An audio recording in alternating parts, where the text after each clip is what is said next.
despreciando. Isso não é legal pra uma mulher inteligente de 1,73 m.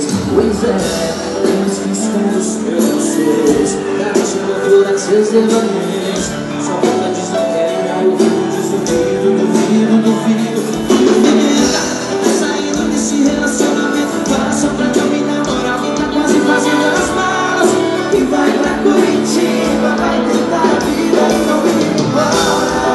Seria de novo, mas eu tô sabendo que você só quer fugir. Então foge, vem! Então foge da verdade. Foge da felicidade. Vai tentar se convencer e acabou. Vê se consegue, segue esse seu caminho. Tenta me deixar sozinho, vai sentir a fé, volta de mim.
Vamos juntos, hein?